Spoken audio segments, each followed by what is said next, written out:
Hi everybody, my name is Geeta and I'm from the Barkman Branch Library, and today I'm here to talk to you about Kitty and the Moonlight Rescue.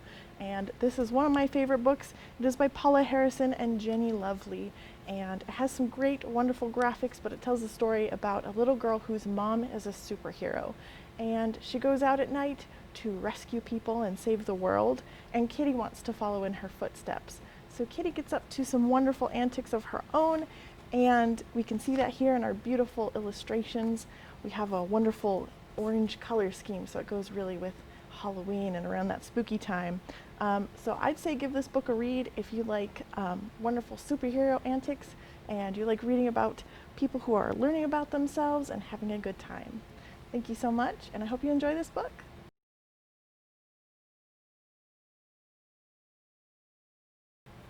Hi, I'm Casey Barnett from the Jidone Library, and today I wanted to share one of my favorite graphic novels, which is Snapdragon by Kat Lee.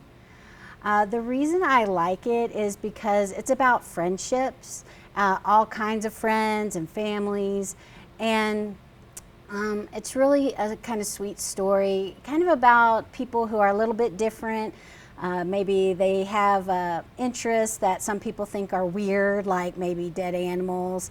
And anyway, though, they still find friendship and friends who also have different interests, and they kind of come together and create these bonds and learn a lot about themselves and find that their interests can really lead to something special.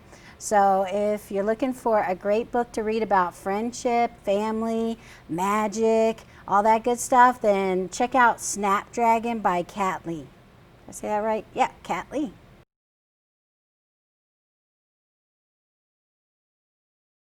Hi, my name is Kirsten. I work at the Rawlings Library. I'm joining you today to talk about one of my favorite comic books, Scooby-Doo. This comic contains 3 different mysteries for the gang to solve. Can they stop the gremlin, the sea creature, and the phantom? You'll have to check out this title with your library card to find out. Also available on our Hoopla app, you can log in with your library card and your PIN number. There's many Scooby-Doo comics on there. You can see how the gang teams up with Superman or the Green Lantern to save the day. During the month of September, here at all of our library locations, you can stop by and get a Scooby-Doo Kids Kit to go. It has tons of activities and some snacks in there, and it also has the information you guys can get on our website and help Scooby-Doo and the gang in our virtual escape room and help them solve the mystery. Well, thank you guys for listening. I hope you love Scooby-Doo and you come check it out at the library. Have a great day. Bye.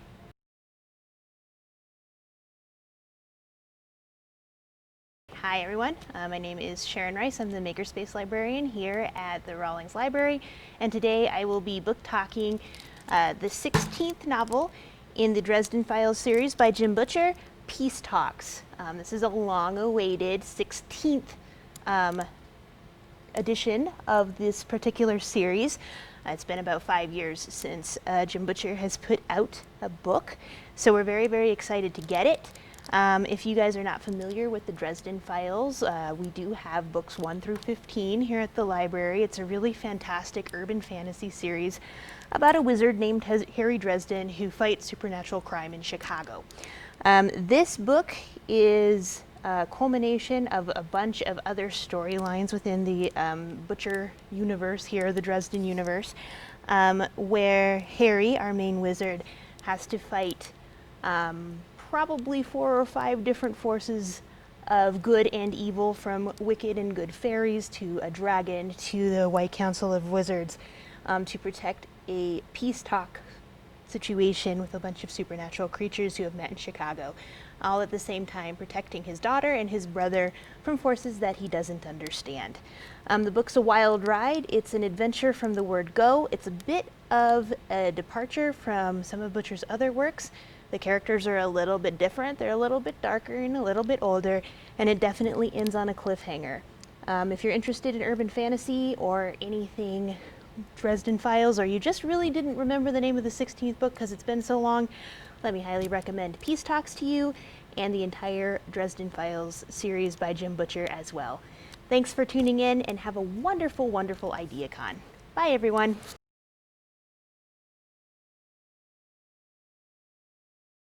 Hi, I'm Kira, and I'm the teen librarian at Rawlings. Technically, the youth services librarian with an emphasis on teens for the entire system, but I work here at Rawlings, and I wanted to recommend somebody who both writes and is an artist for comic books. His name is Jeff Lemire, and we've got a bunch of Jeff Lemire's work both in book form and on Hoopla. So if you look him up in those two on our catalog, you'll find lots and lots of his work. And I'm just going to mention two books. One of them is pretty new, and we actually don't have it in the library yet, but I just finished it this morning, so I'm gonna talk about it because I loved it. But first is a book called Secret Path, and this was a really interesting collaboration between Jeff Lemire, who did the illustration, and Gord Downie, who is a Canadian musician. And Gord found out the story of a little boy named Cheney Wenjack from his brother, who was an Indigenous Canadian and who was taken into one of the sort of government schools that they ran in Canada. They did the same here in the U.S., where they would take the children away from their families and away from their people, cut their hair, give them other names, and teach them, they would Christianize them, all this sort of thing. Now, he was misnamed Charlie when he was there, but he, like hundreds of other young Indigenous folks, ran away from their schools, but he didn't know how to get home. So it's the story of him trying to get home, and he actually died on the way.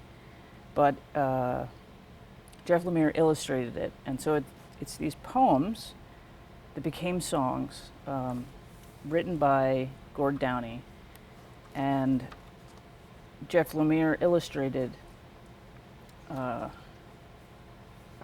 these. And I don't know whether you'll be able to see it, but they're quite beautiful drawings, and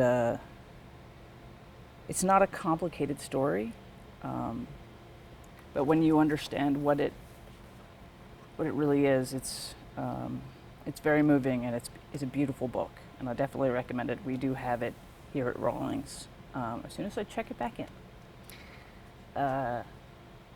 Jeff Lemire is also, he's done a lot of work with superheroes. I'm not a big reader of superhero comics and graphic novels. I never really got into it as a young person. I do read, I don't know what you would call them, not superhero, but other kinds of comics and graphic novels. He wrote some X-Men, and let me try and just get these right. I don't want to misattribute. Black Hammer, Green Knight, I believe. He wrote a number of those. Green Arrow, yes, Black Hammer. And he's also written a series called Sweet Tooth and Royal City, which I have some of those and haven't read them yet. He also wrote an autobiography called Essex County, which is excellent. I read that in the past. But today I want to talk to you about Sentient, which is a newer one with a new comic book company. And it's about a spaceship, and it's going from Earth to Earth's colony. And there's all sorts of trouble going on in both places. Earth is essentially losing its ability to sustain human life, and so they've established this colony. But on the colony, there's a separatist movement from the government of Earth, which is then the government of the colony. And the spaceship where the book is set, at the beginning it's entering this black zone where they can't actually communicate with either. And it turns out that there's a separatist on the crew, and the separatist lets loose a poison that kills all of the crew adults other than her. And only the children are left alive, because before another crew member dies, she orders the artificial intelligence to also kill that woman. And so it ends up just being these children on this ship, sort of in the middle of space, unable to communicate with anyone. And the AI has to take over this adult role, this sort of emotional mother role. And the book says at the beginning that this is the story of our mother. And they're really referring to Valerie, who's the AI. And so a number of adventures happen. Valerie has to sort of deal with keeping these children safe.